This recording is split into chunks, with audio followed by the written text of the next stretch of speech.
And good afternoon, folks. You are tuning in to a special episode of the Cold Takes podcast. Today, our very special guest is Milla from Milla's Game Room. How are you doing today? I'm good, thank you. Thank you for having me on. Very good, very good. Glad to have you on. We have been pals on Twitter and Discord and on YouTube for a long time. You make Mm, great content. thank You you. actually just this week put out a really special video. What did you put out this week? I put out a 75 plus minute video on Vanillaware. So I type to do these every few months. I try to get out like a longer video that's mostly focused on like research and stuff like that, digging up gaming history and obscure stuff, and maybe I'll be able to broaden out to other things as well. Takes a lot of work, so I can't do them often. So it's a nice little treat whenever they come out. I did a few others as well. One of them was on the Groundlancer series from Atlas, which that was like my best performing video to date. And then there was also one on Ruby Party, which was it is an alternative game developer that basically birthed the genre, and it's a part of Koei Tecmo that we've not had overseas apart from one game, which is a Muso game, which apparently isn't very good. I liked it all right. But yeah, so folks, Milla makes some of the most in-depth, informative content that you can find on a variety of subjects, whether it's VNs, whether it's JRPGs. It's really refreshing. I remember one of the ones I really liked was your deep dive into some of the dungeon crawling Mm. RPGs. Really good stuff. So why don't you tell us a little bit about what you do on your channel? So one of the things you mentioned about the dungeon crawlers, it was a Etronacy video, and I did a couple of videos where I'd go over a series and just be like, okay, where should you start? What's the best version to play? And just basically naming every single game and just detailing it. Like I did another one on Uta Warimono, which is the visual novel strategy RPG series from Act Plus, which has become like their biggest franchise, and that includes the three main games. Monochrome Mobius, which is part of the series but works as a standalone title. And then there's finally the all the other spin-offs. There was Zan, which was another Muso game, not developed by Koei Tecmo, and a bunch of other stuff. So just kind of going over things like that. And then the next thing is like reviews and retrospective. So the long form stuff mentioned earlier, and then it's still like reviews and games and just I broadly focus on JRPGs and visual novels. So there's broad two categories, like they're so deeply interlinked that if you're into one, you're probably into the other, or at least are open to it. And then, of course, in the past, I also did a podcast myself, just Miller's Gaming Podcast, which I'm not kind of outdated now, but something else I did in the past, which maybe one day I might bring it back. I don't know, but that's more diversity. And then I think I got on, and then of course more recently, like I've done a dabbled in a little bit of collecting stuff, but that's not the main focus. I've done some collection videos, so I did one on the Switch last month, which to celebrate its eighth birthday, which was a nice little treat to do as well. Yeah, gotta love the Switch for sure. Always makes for great content, especially when you have an impressive collection like Mm. you do. So one of the questions I've always had that I've never actually got to ask you, what started your journey on YouTube? What inspired you to start making these awesome videos that you make? Well, I think a lot of it came down to wanting to create like a little gaming space that reflects my tastes and what I'm into, who I am, that kind of thing. In the gaming community, it's quite difficult to find spaces that are kind of like that because there's so much toxicity and other things. And then things like JRPGs and visual novels and stuff are already quite niche to begin with. And there isn't really much content out there outside of like some more established niche sites like Noisy Pixel. There's other organizations like that that do some niche stuff, and I just wanted to make my own little space where I could do what I wanted on my terms and just express myself. And it worked out as really good self care as well. So it's been able to just work on videos and just, especially a more scripted, formulaic structure and really bring it together. It's been really nice, and it's been good for on a practical level as well, like improving some of my skills, like editing and audio editing. Like compared to like a couple of years ago, it's a lot better. So it's been nice on a practical level as well. I totally get you with the learning new skills and doing Mm. this. A lot of people view this, even if you're monetized, as like a hobby. But there's really so much more to it. Yeah. Not only do you develop all these new skills and learn all these programs and methods, But there's also some great networking, and you Mm. meet other great people that make content, but also you get close to some of these people and they become people that you can talk to about things you can vent to. And that also helps with Oh self yeah, too. definitely. I found that as well. It's interesting because as someone who's currently in the UK, there's a lot of time zone differences because so much of both my audience and people I talk to online who also make content are based in the Americas, broadly like mostly the United States, which is like a third of my whole watchship of my audience. And then but there's a few people around the world as well. Like Australia's another one. And it's a very global thing and you can make these connections, which I've also really liked as well. It's just been fun to just make new friends, make memories, you know. For sure. And definitely the collabs. I know you've been on a couple Yeah. with me. It's really fun to see the different styles that everyone Mm, has. And not only that, but you can learn a lot from mm, these other people, whether it's editing techniques that you see them use, or even ideas that you may discuss with them after. You're like, hey, I love your idea. I want to try to do that too. So that's always been a big thing for me. Definitely in the community of people we're around. mm. And when you were talking about, kind of making your own space, and that the space that we're in, at least back then, was very niche. And it's been Mm. really refreshing. And it seems like around the Yeah. time that like me and you started doing this, there was a lot of people that came out and Oh started yeah. making content for JRPGs, VNs, a lot of Mm. these specialty gaming genres. Yeah. And now we have a plethora of content creators and Mm. friends that we can watch and enjoy. We Yeah. still want it to grow. I'd still love to Mm. see more. But it's really cool. It just seems like everyone kind of came out at once. They made that Oh yeah. realization. I And think part of it was like the whole market is like grown in general for niche games, like not just even if you exclude visuals and JRPGs, things like shmups and rhythm games, and the fact that so many games that were previously unlocalizable because of things like licensing have come where it's like anime spin-offs, rhythm games, and just as more games have come over, more people have grown, and there's things like more people can get into gaming in general, whether it's through phones or consoles or even things like the Steam Deck. There's just something for everyone, and I think that reflects in the amount of creators coming out. And then even you've got more practical things like because things like YouTube ad revenue can actually pay, people can actually dedicate some of their time to actually making it an income stream as well. So there's that angle of it as well. So people can actually financially justify the time to make stuff. So I think that's part of it as well. yeah, I definitely noticed that. I made a fair amount of money on Twitch last year.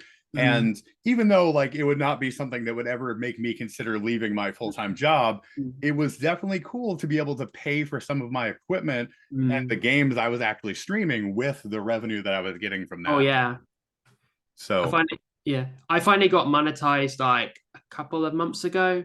So it's been really nice to kind of work towards that goal. Like with YouTube, it's a really long road to getting to like 1K, like unless you like get really lucky with the algorithm. So it's a long road, but it's worth it because once you've met that minimum income floor, it can be that itself is quite motivating in its own right. Like you shouldn't just make content for the money because then your content's going to be shite.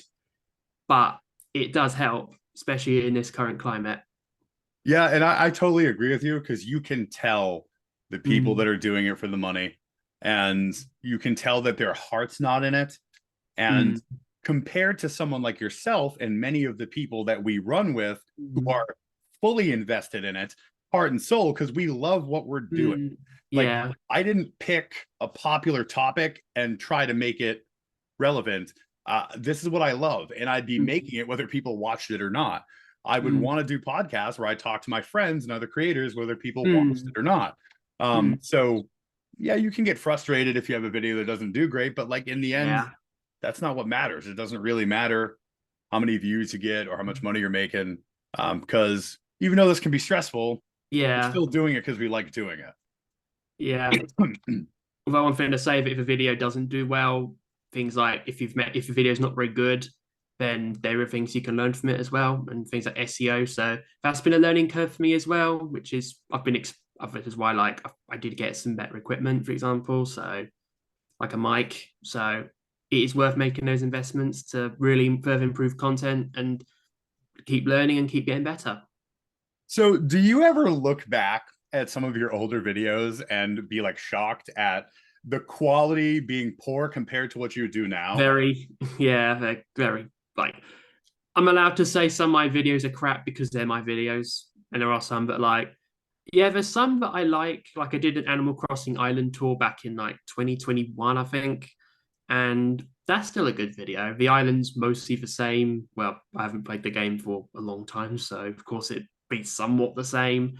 And then some of the ones I unlisted or privatized some other ones because like, oh my god, they're so crap, or just didn't want them cluttering because obviously even people find them years later might still find the videos that not as good and may leave a bad impression, but it's still nice to have them for posterity and just grow from them, or even just reuse the clips. Like in my recent video, I actually reused a unboxing clip for part of that video where it just had it as a background thing. And I was talking about imports and like, so even if you don't have the video up, you can still have a potential clip library if the clip's good enough. So there's always value in your old videos, even if you don't like them or they just don't match your usual quality.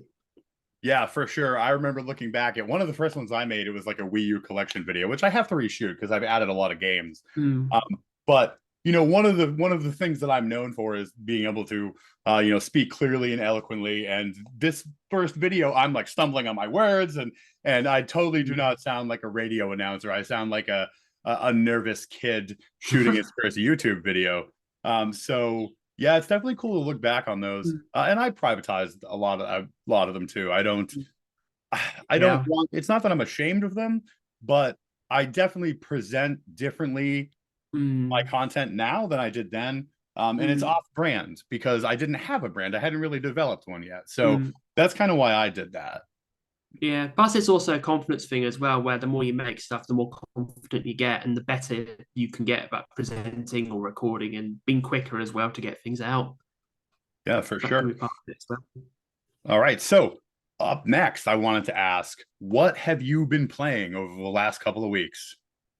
Oh, okay. I've mainly been well, I've recently gotten off a finished a bunch of Trails games back to back. So obviously, like for those who don't know, Trails Through Daybreak's coming out in English this summer. So I'm looking forward to that. And one thing I've had in mind to do before the end of the year, well, not the end of the year, end of for July the 5th, whenever it comes out, is to play through the rest of the Trails games I haven't played yet. So it meant going from Zero to Azure, and then Cold Steel 3 and Cold Steel 4, and then Reverie, and I need to go back and finish the Sky Trilogy. So I started the second chapter of the Sky Trilogy, which it's I had to play the Vita patched version. So because of those you also don't know, the Trails in the Sky Trilogy has an accessibility issue where you can only really play them on PC, but I kind of need the accessibility stuff in the Vita version. So there's a patch for it out there for all of them, and just downloaded it to the PSTV and started playing it that way. It's pretty fun.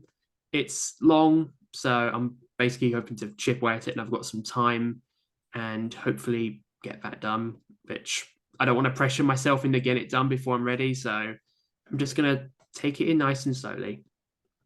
Yeah, I think especially with a lot of those like longer Yeah, JRPGs, you can kind of dull your enjoyment of it if you really force it. Like you need to know yeah, when to take a break and kind of step back and then re-enter yeah. it and regain that excitement.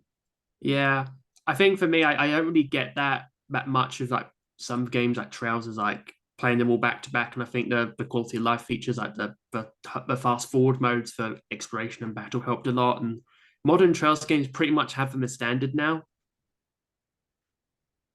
Yeah, I that's one of the series I definitely got to get up on. Like, I've featured a lot of them in like my collection videos or on videos about like Mm. value because a lot of them are quite expensive for the physicals. Mm. And a couple of them I'm lucky enough to have. But I've never really got to dive into it. Yeah, Obviously, I played a little bit of the Cold Steel series. Um, and obviously that's not the ideal starting point. yeah. I mean, Cold Steel 1 was designed as a just a potential starting point for people to get into and then go back to play the older games. Trails through Daybreak is quite similar, and Cold and like Trails from Zero could also work, although there is a plot thread from Sky that gets resolved in the game, which I'm not going to say what it is, but if you know, you know. But aside from that, it's also fully standalone. And then there's Nayuta, which is basically its own thing, which Well, for now anyway. I think it will probably get retconned into the main series at some point, but that's for a spoiler cast. So, do we see in the future when you're done through your playthroughs here a huge Trails retrospective? Um, I don't know. I'd have to. Well, I want to do a bit of Trails kind of like rank the games, for example, because it's like 11 games so far. Well, I think yeah, 11 games in English, which is all the stuff that Nicer and Exceed localized, and then there's East versus Trails in the Sky, which is a PSP spin-off, which we never got over here, which did get translated by Geofront a couple of years ago. So it's a lot of games, which I'm probably not going to do East versus Trails in the Sky straight away because I can just emulate that anytime. But I want to do a ranking list and maybe talk a bit about characters at some point because there's a lot of characters and I think there's definitely a lot of potential for content for that series. There is a huge time commitment, so I don't want to force myself to do anything before I'm ready. Now, So what about the Legend of Heroes games? I know there's quite a few of those too. Would yeah, you be jumping into those at some point too, or have you already yeah. played them? Or So the Legend of Hero stuff. I'm assuming you're referring to the first 5 games which aren't part of the Trail series. right? So they're all called Legend of Heroes, but the first 5, which they also have accessibility issues, but I do want to try them. I want to after I've done the Trails games at least, because they are standalone, so they're not part of it. Good times. I Good times. could even rank those as well, actually. All right, so we are going to go to break, and when we come back, we're going to talk VNs and we're going to talk about sustainability in collecting. Oh boy, it's be fun. We'll be right back. In the Japanese gaming scene, there are many established AA game development studios that have been around for many years. If you've played niche Japanese games, you've likely played a game from many of these smaller companies. However, very few AA studios are truly independent. Many of them, like Acquire, Spike Chunsoft, and Aquaplus, are owned by larger companies, even though they operate autonomously. The most well-known truly independent Japanese developer is Nihon Falcom, given some of the classic IP they are responsible for. Among the other well-known AA developers though, is the subject of today's video, and is arguably the most beloved of them all, Vanillaware. If you're watching this video... All right, folks, we are back on the Cold Takes podcast with our special guest, Milla from Milla's Game Room. You still with us, Milla? Yes, I'm still here. Good deal, good deal. So, you are very much known for your expertise and love of visual novels. So, my first question for you on the subject is, what got you started in visual novels? Well, I think it was like during the time I was a big fan of the Vita. So, for those who don't know, the PS Vita was basically the console platform that VN started to grow a presence on outside of Japan. Like, obviously, there was stuff on PC for many years. It was only in like the early 2010s that these VNs started being put on Steam more regularly. And I think I began to get into more with the Vita. So things like Bad Apple Wars for the Vita, which is an Otome game. That's quite an obscure title because it's one of only 2 Otome games from Otomate that's still exclusive to the platform now, which it's a good game. So I recommend it if you have a Vita or PSTV. And even then, it's like, because I'm also into JRPGs as well, there's such a huge overlap because some of them also have a lot of gameplay. So things like the Utah Wamino series, Atlas localized the second and third games in 2017. And I played those. They were some of my earliest VNs, and Mask of Truth is still one of my favorites because of how it ties together the trilogy and just the epic story and fantastic music. And it just shows the power of gaming as a medium. And over time, kind of broadened out a bit. So PC, try to do some stuff on PC. It's a bit more difficult for me because it's not ideal if you like physical games, and it can be difficult to sit in front of PC and just read unless you're really hooked by something. But it's good to really, really get in the most variety of things. So played a bit of Yuri, BL, some queer VNs as well. Just pretty much almost everything. So it's really nice to have that. And even when you research VNs, you find there's a lot of history as well, which really helped me get into it as well. Just you see all this history and just see where so many of the most popular animes and games have their roots in visual novels in some form, like the Fate franchise.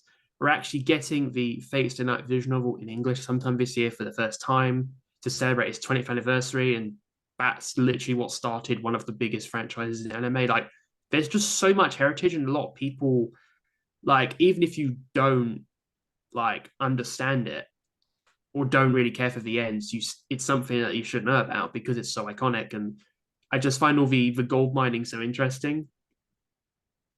For sure. So, Mhm. what would you say is your favorite series of VN? Ooh, favorite series? It's interesting. I think if I had to choose a, it's interesting because series it can be multiple things. Like is it something like a game on a fan disc or a game on a direct sequel?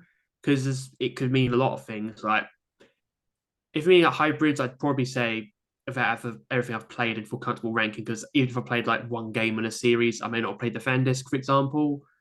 So Utawaruno comes up again. The gameplay's great. I played through the first game later because that got localized on PS4. Also, the Cupid Parasite. That's not a series yet. Well, it is a series because the fan disc coming out in June, which I've not played because obviously it's in Japanese, but I'll probably love it as well. Norn 9, that's another duology of Otome games, which that has a great world and some really cool characters. It's really nice. And even some more individual titles that I may have played the base games for, but not the fan disc. So things like Dramatical Murder, that's a very, very popular boys love game. It actually got banned on Twitch because the fan translation came out years before the official release, and Twitch used that as the basis for their ban. And the Steam version is perfectly safe for work, so it shouldn't still be banned when people can just play the safe for work family friendly edition. Wow. Yeah, the only problem I have with VNs is kind of what Mhm. you touched on is the availability of some of them, Yeah. and especially how it's a very one-sided thing. It doesn't seem like Sony or Nintendo want to touch anything BL or queer, any Yuri stuff. You might find a little bit of it on the eShop that's safe for work, but like they really don't seem to want to feature any kind of like alternative lifestyle VNs. Yeah. Have you noticed that? Um, Yes and no. I think it's like modern Sony doesn't care. But even in the 2010s, at one point, I think it was TGS 2016, they actually had a 1 minute Otome game showcase. So in the past, they definitely cared. And Nintendo, I think, had their own like Otome channel. So I think because like Nintendo and Sony are such massive corporations that there are more profitable things to go after. So it makes sense and not really to focus on it. That's why you got a lot of like specialist companies for consoles because vision obviously is quite a small niche industry. There is an issue with like smaller companies like going out of business or not making stuff anymore because of the challenges. So that's part of it too. But even on consoles, there's like a few specialist companies that do porting. So the most well-known one is Prototype. They do like key titles mainly. Like they brought those over to consoles. They've been doing it for years. There's UniX Stroke Dramatic Create, which they originally started with the Fata Morgana port that Limited Run brought over because they basically published it in Japan and co-own the content for that. But they've also moved on to their own stuff like Steam Prison. They actually announced a couple of BL titles recently called Nier Namachi and its fan disc. So they're doing some BL stuff. In fact, they did the previous BL game Hashihime physically. So it's still growing. It's a case of market stuff. And as the market gets bigger, more publishers take an interest. The third major porting company, Entagram, they ported a bunch of shoujo games to consoles, but mostly for Japan. They've only really just started doing English releases of stuff themselves. Like they did a game called Aquarium, which came out last October, which I'm not really interested in, but it's cool to see that. But it is growing very slowly, but I think over time we'll get more stuff, and even the English language ELVNs and stuff like that, and non-Japanese stuff, the Yuri. I believe we'll see more of those on consoles as well. So it's really nice to have that balance. But for the biggest range, it is best to stick to PC because you know then if it gets on PC, it'll be because the barriers to localization are lower. It is often done on the cheap. I definitely love historical fiction and Mm. my like real life reading. So I was always a huge fan of like the Hakuoki games. Mm. And then like when that Biroshana game came out, that was really Mm. good. And I want to say, didn't they just put out another one set in the Edo period? Called like Um, Flowers of Edo or something like that? Winter's Wish, Spirits of Edo. Yes, that's it. I've not played it, but I've heard good things. I think the ones I played historical ones that I really liked. I played Code Realize. That's a very beginner friendly title because it's got a really interesting story. It's set in Victorian England, and even though it's cyberpunk, it's actually more accurate regarding Britain's history than British history in schools. So nice little history lesson there. Other historical stuff, I did play a bit of Birushana. I kind of found it a little boring because it was quite repetitive, but I know this is to be expected with historical genre. I did play Nightshade. This is an ultimate game by Red Entertainment and D3 publisher. Same illustrator as Non 9. That's really good. You play as a shinobi and go through that, and it's really very much a suspense title with a lot of battles. It's really epic, and I really recommend that one. And it's on the Switch as well. I've also come across quite a few good horror ones. Oh yeah. Like, and especially a lot of what I like with the horror ones, a lot of them incorporate a lot of puzzles.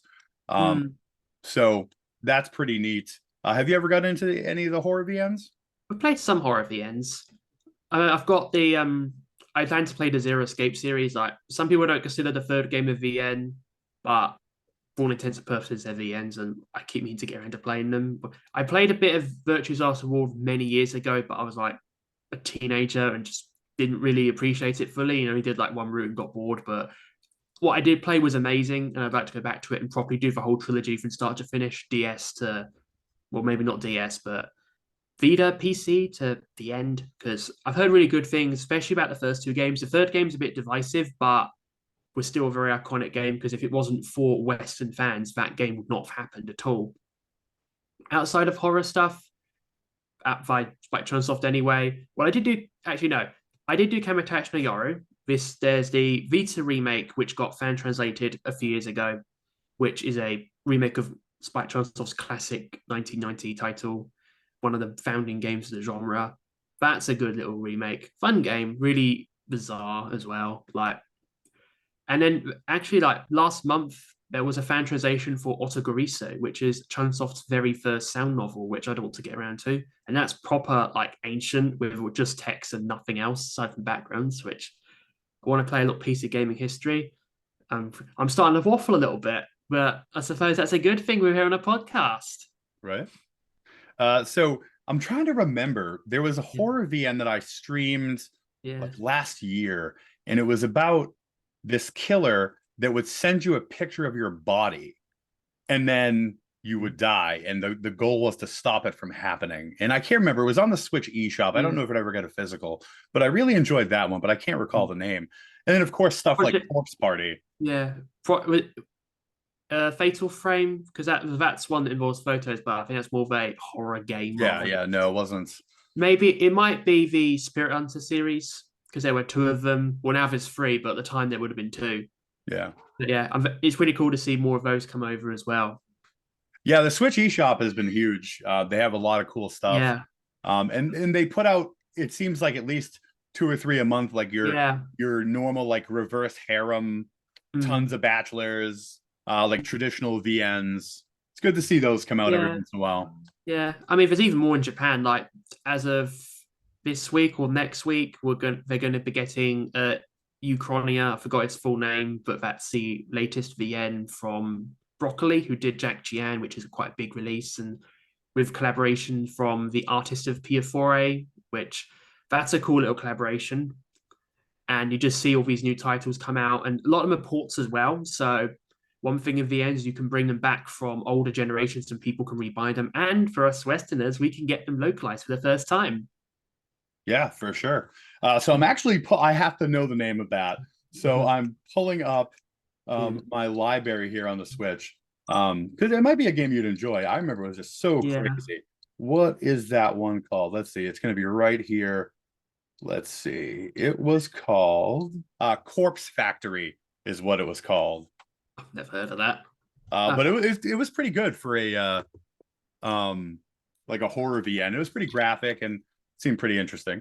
Yeah, so what I want to talk about next was a topic that Milla actually requested to talk about herself. And, you know, I've been part of the conversations with these things a couple times, and I find it very, very interesting. And that is sustainability in gaming. So Milla, I want you to kind of lay out to us, you know, what your beliefs and thoughts are about sustainability. Well, obviously, like, I got to start by prefacing this by mentioning that although gaming and sustainability is just one facet, it's just relating to the wider issues of things like the climate crisis and really rethinking like culture away from like possessing physical stuff and more focusing on like experiences and really like understanding the impact of gaming as a hobby, not just on us, but those around us. So things like waste and the costs. I want to really dive into this deeply, like on the channel at some point. I already did one video recently, which got a lot of divisive comments from some commenters because it blew up. So that was fun moderating those comments, but all the more reason to keep going. And broadly, things like the environmental costs of importing. Like one thing I touched on was about you go to these like import sites and people that are selling games on affiliate links and stuff like that who talk about importing, but not the cost of doing so, like the transportation of the game, the manufacturing of the game, and talking about how you can reduce that by importing in bulk, which as someone who lives in a country with import tax, well, on paper anyway, right now there are basically no taxes because of Brexit, which is that's a whole other thing. But normally, when you pay stuff, you pay tax, and people have to budget the tax accordingly. But it's cheaper to not only less costs, it's cheaper to import in bulk, so it's cheaper to do it as well, even if it's more expensive up front and it's less of a strain on the environment. And then there's things like not every game needs a physical release, because with a lot of collecting communities, what I found is, I know in the past I used to believe some of this stuff myself, things like if a game does not get a physical release, I will not buy it, which makes sense in some contexts, like the PS Vita. Like it's actually better to get games physically on that thing because of the memory cards. Well, before you can hack it easily anyway.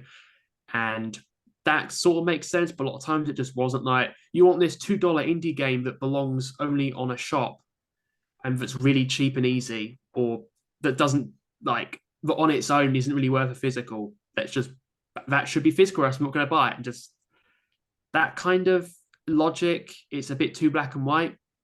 I definitely agree with you on that for sure, because there have been so many times where I was excited to get a physical through either like a limited publisher or it had like a limited retail release, and I get it home and I'm like, this game is garbage. And this doesn't, if I ran Nintendo or Sony, this wouldn't even make it on the eShop. It wouldn't get past my quality control. Why the hell is this on a card or a disc? Yeah, I think it's partly because of they do have minimum order quantities. Like Microsoft's are much higher than Nintendo and Sony's, which is why we don't really see many Xbox physicals. But with Nintendo and Sony, it can be as little as 1,000. And some of the bad games or questionable releases do have some historical significance, like limited run games in their initial release, Breach and Clear, which I've not played it, but from what I've heard, it's a pretty middling game, but it was iconic because if it wasn't for that game, we wouldn't probably not have a limited print market as wide as it is today. So there's some value in some of the bad games, but the fact there's so many of them makes it kind of questionable, kind of devalues the whole thing. I think limited print companies and all the push for that has had some intentional or unintentional consequences, because now, even from a collecting standpoint, it's impossible to keep up with all these companies and what they're selling because there's just so many. And then, of course, you've had cases like Special Reserve who've become kind of infamous and now redundant now because of Devolver Digital doing things themselves. And then there were some other ones. Was it First Press, the one that announced the one for what's it called, the Chained Echoes? That's still not come out, and really long waiting times, and just it's kind of the market's oversaturated at this point. So even before considering preservation, the market itself is now in a challenging time. It's these kind of things where people kind of see that, oh, this is ridiculous, but don't quite make the connection. Maybe I should just not get the games physical after all. Maybe I should be more like, okay, maybe I should be supporting calls for these games to go to retail in a bundle pack, which that's something else as well. A lot of these limited print companies, sometimes they do an initial run, which, okay, there are some exceptions like Human Fall Flat, which started as a limited run, but then went to retail, and Celeste as well. But sometimes you've had cases like Streets of Rage 4 where they do a limited print for FOMO, get people's money, and then they bring it to retail. So people then get annoyed at that. And I think that's understandable because the limited print is some way that actually more harmful from an environmental perspective when you could have just not done it at all and people could have just got it at retail rather than just sending out 2,000 packages of these games. It's these kind of things. For sure. So how are you changing the way you buy and collect to try to help Mm. with the situation? Yeah. Well, one of them is trying to focus on secondhand games if possible, because if somebody's already played a game, then I'm not like adding to wastage and that. And then trying to get them in person as well. Like it's difficult for some things because a lot of the games I play are quite niche. So it's hard to find JRPGs and visuals in stores. In the UK, we don't really have much physical gaming stuff anymore. We have CEX, which is, well, sex with a C rather than S. That's a very unfortunate name. They're in other countries as well. That's a used game store where you can get stuff, and it can be a bit of a minefield in there, but it's kind of like GameStop, but not as bad. You can get some really good deals in there and try to get stuff in person. I've had some pretty good experiences with GameStop, but Mm. I do think that GameStop um, probably helps more than it hurts as far as sustainability because of being kind of like the last bastion Yeah. of the used game market. I can for Mm. sure say that the console manufacturers do not care Mm. at all because they want to see things like GameStop go away. Yeah. Um, It does make sense from a monetary standpoint, I think, as well. Like GameStop as well, I've had controversies where they've actually thrown away games rather than sell them. So in some ways, physical game stores like shouldn't be allowed to do that. But something else as well, the whole there needs to be things from a legal perspective as well that incentivizes publishers or forces them to not contribute to things like this. So things like, well, making it more expensive to produce things or not allowing certain things, and just uh, forcing these companies to be responsible. At the moment, there is a campaign called Stop Killing Games, which has recently started, and what they're doing is focusing on the crew. And one thing I've seen regarding that campaign that hasn't really been touched on from an environmental perspective is the crew got a physical release. And if the servers for the crew shut down, like Ubisoft are proposing, then you've got these games that are basically eco waste, these cases and these discs. And then you've got other cases like Babylon's Fall. Remember that game? That game shut down and is basically a paperweight now. There's so many examples of games like this. Lawbreakers as well. Limited Run did a physical of that. And that game shut down, I think, only a matter of months after people got their physical releases of that. It's a lot. And one thing with phone games is because most of them are digital only, while the shutdowns are still bad because people put work into this stuff, at least there's no physical mess to clean up with the games. For sure. And specifically with GameStop and the cases, I remember they had a common practice for certain consoles like the Vita, like the DS, like the 3DS, where they would take in a complete copy and just shell it and throw the case away, that a collector like me or you may give that a home and it may get into Yeah. collections, keeping it out of landfills, keeping it from becoming waste. Yeah. I mean, it could be waste down the line, but Yeah. they literally just huck them in the, and it kills me Oh, from both yeah. perspectives. You're making trash, and God damn it, I want the case for Yeah. my like the game that I bought. Mm. So that was It's kind of heartbreaking to see Yeah. that. It's much better to buy games on sale from a shop because you know then it's if you have it in the case, it's not going to go to landfill or anything like that. So in that sense, I can see why buying games on sale is also a good thing as well, because you're saving it from being eco waste. And speaking, going back to hardware as well, things like the PlayStation Portal as well, that is essentially eco waste because it requires an internet connection to do most things. So at one point there was somebody that actually hacked the system to get PPSSPP running on it so you could play PSP games on it. And because this person was actually working for Google and their hacking team, they had to report it to Sony. So Sony patched it out. And it's ironically, it's things like hacking and emulation is what will stop a lot of the harm in the games industry, not just sustainability. Even if it's things like, yeah, it helps with game preservation, but have hardware that you can do stuff with when you're done. Like the 3DS and Wii U online shut down recently. You can still play online with Pretendo and other mods, basically keeping the games alive and sustainable as well. And even still, there's a lot that needs to be done to really address sustainability. And it means actually embracing some of the unofficial solutions as well. Like Nintendo, especially, are guilty of that.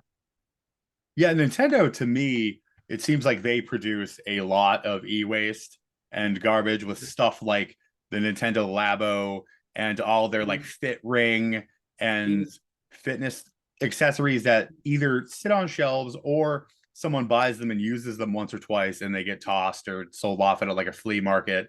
What do you think about stuff like that? I wouldn't really call that waste per se because it kind of serves a purpose. But I do think that, especially some things like with the Wii era, there's a lot of peripherals for that. And even if it wasn't Nintendo, it was third-party companies making them and just producing all this plastic, and we just don't need all this plastic. And I kind of understand it from 10 years ago because there just wasn't the awareness about how dire things are related to climate back then, but there is now. But now, and I think the Labo and Ring Fit were really good experimental titles. I do like seeing Nintendo innovate, but I think maybe like best to keep things like that for experiments and not consoles. Because if a console flops, then that's even worse because people will buy more consoles. Like the Wii U, for example. Gamepad's great. It's a bit dated now, but at the time it was pretty good. But if you have a Wii U now, you basically have it hacked. And instead of the gamepad, you just have it to turn it on and just go straight to your Bluetooth controller because it's more comfortable to hold. And the gamepad was not fully utilized back then. I do love the Pro controller for the Wii U. It was just like the Wii's. It was beautiful. Yeah. So you're telling me you didn't have all the Nerf controller covers and nunchuck covers from third party? No. I had my Wiimote and nunchuck and a jacket, and I think the jackets are good because they make it more comfortable to hold.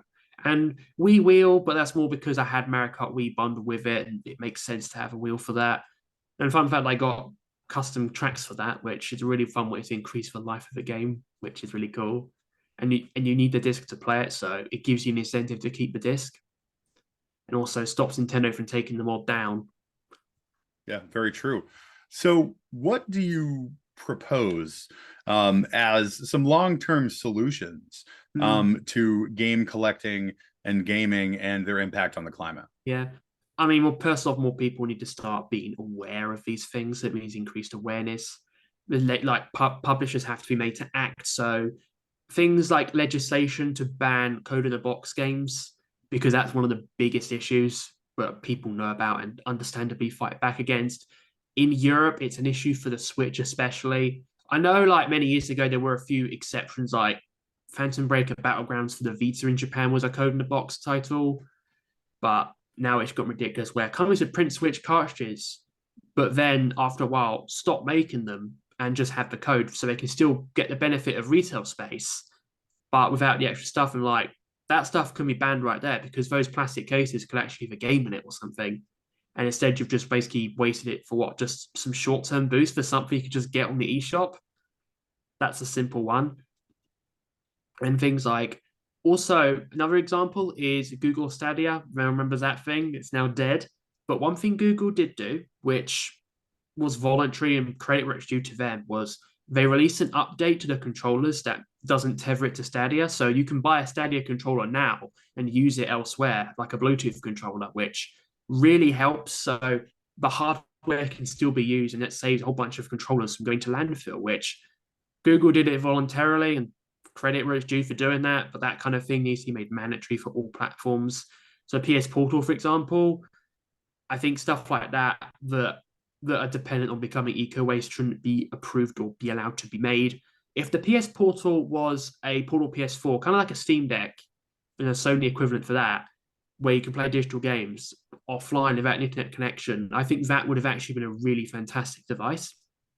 But as it is now, it is just eco-waste that needs to be addressed, really. And just, of course, think going back to the Stop Killing Games campaign and stuff, where companies shouldn't be allowed to just shut games down and you lose everything. They should have to answer to that and also officially allow support for offline or community servers and community mods. And I know there's quite a lot of those for old games, even those that have been shut down. Even if we're going into like really niche kids virtual world sites, there's Club Penguin got a fan game for a time. When that shut down, that was replaced with something unofficial, even though Disney later shut that. Bin Weevils, which is a UK-based site which is similar to Club Penguin, has its own like fan-made recreation, which is now left alone. Allowing things like that will help instead of turning it into eco-waste, especially if it's physical, because even when it's physical, and also restricting what gets physicals and pushing back against pointless releases and encouraging developers to bundle them together into things. There's a lot there. And seeing as the 9-minute timer is starting to go, I will try to wrap up a little bit about fundamentally reshaping gaming culture to people, so people are more aware about gaming and the cost of things, and even limited editions as well. A lot of these niche publishers, they have limited editions on sale with standard editions. It's become part of their business model at this point because it makes money, which makes sense from a niche game perspective. But all this stuff, like, you don't need a limited edition. For me, I don't buy limited editions much at all anymore, because not only does it cost a lot of money, but it's better. Like, I'd much rather buy a complete art book and OST from Japan in bulk with something else than half a dozen limited editions for the same games that only include samplers. It's more economical and better. And I think it's just, there's a lot really to go into it, and there's no way I could do the topic justice in this short portion of a podcast episode. So I want to touch on it more on my own channel as time goes on, which I want to start working on as soon as I've like got a lot of the things I've been planning to do this month off the docket, if that makes sense. Oh, I definitely look forward to that. I think it's going to be Yeah. a very interesting video, especially with the time and research Mm. and commitment you put into these Yeah. things. I definitely Yeah. look forward to seeing that. I'll get around to it once I've got some stuff done, and it's difficult because when you want to make a big project, you need to really structure it a bit so that you can have success, especially when it comes to explaining things in a more accessible way. Because a lot of the comments I got on the video, putting aside the bad faith ones, because there was some abusive ones, there were a few valid points. Like, someone was like, who are you to decide what games deserve a physical release or not? And things like that. Just things that, okay, maybe I should actually address this question seriously, because I think there are people who are not dickheads who actually think that and believe it's a valid point, and that it makes sense from a non-malicious perspective to question that. Yeah, for sure. All right, so we are getting low on time, so we're going to Yes. hurry right into the lightning round.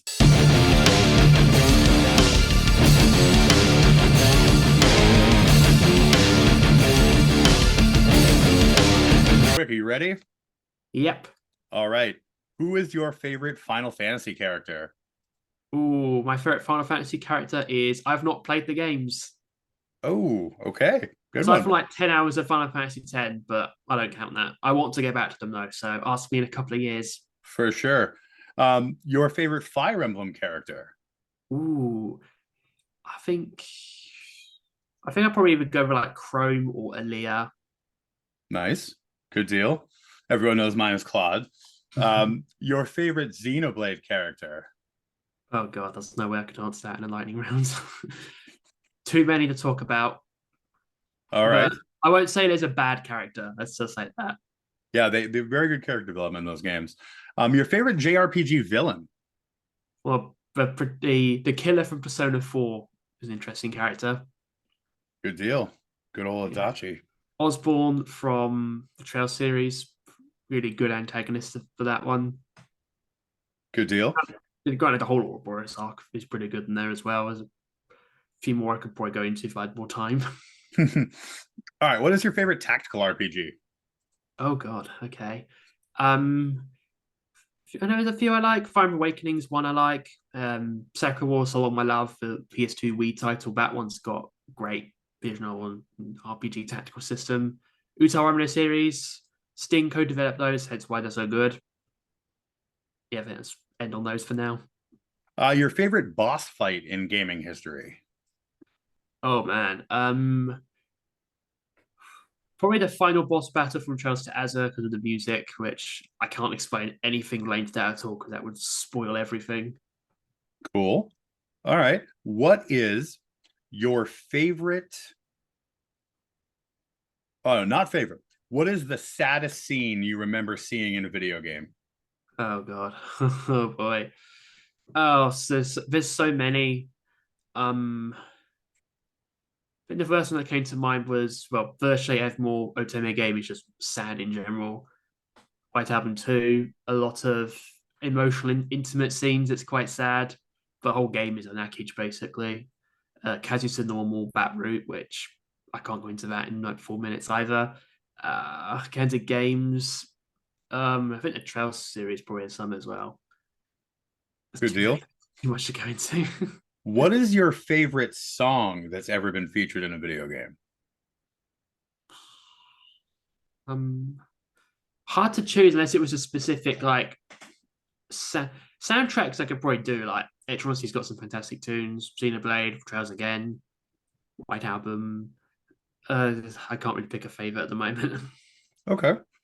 All right. So if you could magically have one of your holy grails that you do not have, what game would it be? Gonna go obscure for this one and pick Tenereza for the original Xbox. It's one of a handful of Japanese exclusive RPGs, and it was developed by Aqua Plus. You got to make a video on that one. Yeah. Have you mentioned that one in a video? It is a bit more import friendly than most other stuff because it's an action RPG, not a visual novel. So I do want to get back to it, and it's also on PC, so I can easily make a video on it if I assume I can work out how to navigate a language barrier because it's never been translated into English. Oh dear. All right. So what is your most overrated JRPG series? Overrated. Yeah, not bad, just maybe gets a little too much credit. I don't know. Well, I can't. It's a lot there, but yeah. I kind of want to say Final Fantasy because it's so mainstream, but I've not played them, so I feel that'd be a bit unfair. But maybe Ni no Kuni because I've played it, I just can't really get into it. But I respect it. I just can't really get into it. Yeah, I actually feel the same way. Like I played it a little bit and was like, this is cool, but like maybe not for me. Yeah. So the last question, all right. If the world became a alternate dimension, medieval role-playing style game, what would your class be? Probably a support class, someone that can also fight, but also like help allies, like buffs and debuffs and other things. Just not saying all-rounder, one is like, yeah, I can be on the front or the back and maybe even be powerful. Have my own power that comes out. You just charge your energy up and just can become ultra powerful temporarily. Awesome. Think of characters that applies to in games already. Good deal. All right. Well, that concludes the lightning round. And we are getting low on time here. So I want to give you a second to tell our viewers where they can find you on social media and YouTube to connect with you. Sure. My YouTube channel is MillasGameRoom, Twitter, Milla. Also on Blue Sky, which I don't use aside from promoting videos, but I'm on there. And well, Discord, I'm in some servers as well. So like Cortex server. Good deal. Well, I certainly thank you for coming on. It's been a blast. I look forward to more informative videos on your channel. Viewers, if you are not subscribed to Milla, we need to correct that right now. Go on over to Milla's Game Room and subscribe. You will not be disappointed. Thank you for watching, viewers. And as always, stay creepy. See ya.